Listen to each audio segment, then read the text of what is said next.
নমস্কার বন্ধুরা, তোমাদের এসজি স্টাডি সেন্টারের একটা নতুন ভিডিওতে স্বাগত জানাচ্ছি। তো তোমরা টাইটেল আর থাম্বনেল দেখে বুঝতেই পেরেছো, আজকে আমরা প্রার্থনা কবিতা থেকে সাজেশন নিয়ে আলোচনা করব।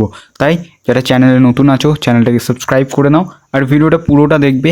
এই ভিডিওতে তোমাদের আমি 2 থেকে 3টে কোয়েশ্চেন বলবো, যেগুলো থেকেই কিন্তু তোমাদের এবারে পরীক্ষায় আসবে, এবং তার সাথে কিভাবে এই পিডিএফটা তোমরা ফ্রিতে পাবে, কোথায় গেলে, কোন আমার গ্রুপে গেলে, সেটাও তোমাদের কিন্তু আমি এই ভিডিওতে বলে দেবো। তাই ভিডিওটা পুরোটা দেখবে।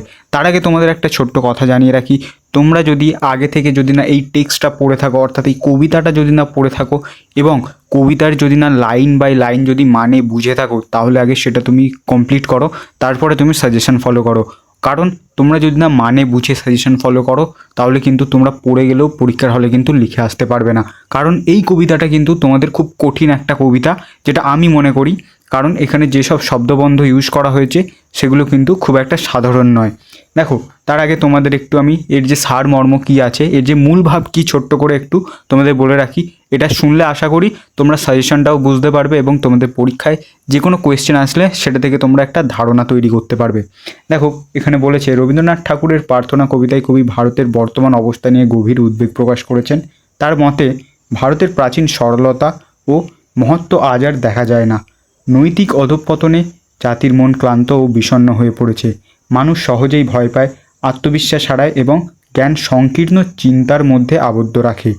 তাই কবি ভারতবাসীর কাছে আবেদন জানান, তারা যেন ভয়মুক্ত মন ও দৃঢ় আত্মমর্যাদা নিয়ে মুক্ত চিন্তার পথে এগিয়ে যায়, ঘরোয়া সীমাবদ্ধতা ছেড়ে কর্মে ও সৃষ্টিতে নিজেদের বিকশিত করে। সংকীর্ণ রীতিনীতির অন্ধকার দূর করে নিজেদের শক্তিকে জাগিয়ে তুলতে হবে। কবির বিশ্বাস, ঈশ্বরের পথনির্দেশ ও নানা পরীক্ষার মধ্য দিয়েই ভারত আবার নিজের তার হারানো গৌরব ফিরে পাবে। এটা কিন্তু কবিতার একটা ছোট্ট সারাংশ, যতটুকু আমি বুঝেছি সেটা কিন্তু তোমাদের সামনে তুলে ধরেছি। কিন্তু তোমাদের লাইন বাই লাইন প্রত্যেকটার মানে তোমাদের পড়তে হবে, ঠিক আছে? তো চলো, তোমাদের যে কয়েকটা কোয়েশ্চেন সেগুলো আগে তোমাদের দেখিয়ে দিই।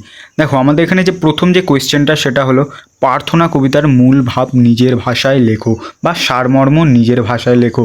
তোমাদের কিন্তু এটা খুব গুরুত্বপূর্ণ কোয়েশ্চেন, একদম আসার চান্স আছে 100%। আচ্ছা, এছাড়া এই রিলেটেড কি কোয়েশ্চেন, এই মূল ভাব রিলেটেড, দেখো এখানে মূল ভাব রিলেটেড আরও একটা কোয়েশ্চেন আসতে পারে, সেটা হলো প্রার্থনা কবিতার নামকরণের সার্থকতা তোমাদের কিন্তু এখানে পড়ে রাখতে হবে। আচ্ছা, তার সাথে যে দ্বিতীয় নম্বরে যে কোয়েশ্চেনটা আছে সেটা হলো, প্রার্থনা কবিতায় কবি কী প্রার্থনা করেছেন। কবি কিন্তু এখানে ভারতবাসীর মঙ্গল কামনা করেছেন, এবং কিভাবে আসবে সেটা উচ্চ শির করে যেতে হবে, কি আত্মমর্যাদা নিজেদের প্রবল করতে হবে, কিভাবে সেটা ছন্দের মাধ্যমে বলেছে। কিন্তু তোমাদের সেটা তুমি কি বুঝেছো সেটা তোমার ভাষায় লিখতে হবে পরীক্ষার হলে। দেখো, তারপরে 3 যেটা আছে সেটা হলো, চিত্ত জেতা ভয়শূন্য উচ্চ জেতা শির। এখানে জেথা বলতে কবি কী বুঝিয়েছেন এবং উদ্ধৃতাংশের তাৎপর্য ব্যাখ্যা। খুব গুরুত্বপূর্ণ কোয়েশ্চেন, এটা কিন্তু তোমাদের ঘুরিয়েও আসতে পারে।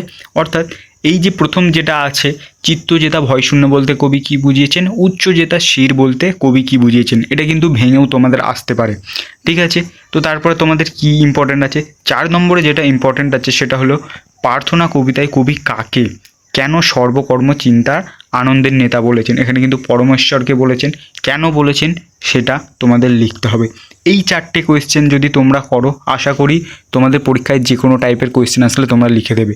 এবার তোমরা চিন্তা করতে পারো যে, তাহলে স্যার যদি লাইন তুলে কোয়েশ্চেন আসে, লাইন তুলে কোয়েশ্চেন তোমাদের করার জন্য তোমাদের কবিতাটাকে ভালো করে মানে বুঝে পড়তে হবে, এবং যারা 2 মার্কসের কোয়েশ্চেন করছো তাদের যে কোনো কোয়েশ্চেন যদি আসে লাইন তুলে, আমি এটা বিশ্বাস রাখি তোমরা লিখে দিয়ে আসতে পারবে।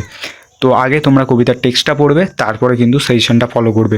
আর যারা এটার পিডিএফ নিতে চাও, সেটা কিন্তু আমার টেলিগ্রাম গ্রুপে দেওয়া আছে, তোমরা লিঙ্ক নিচে থেকে নিয়ে নিতে পারো। আর যদি না তোমাদের কাছে কোনো বাংলার নোটস থাকে, তো অল্প টাকায় আমার কাছে কিন্তু বাংলার নোটসও তোমরা পেয়ে যাবে। আজকে এতটাই ছিল ভিডিওটা, নেক্সট ভিডিওতে দেখা হচ্ছে।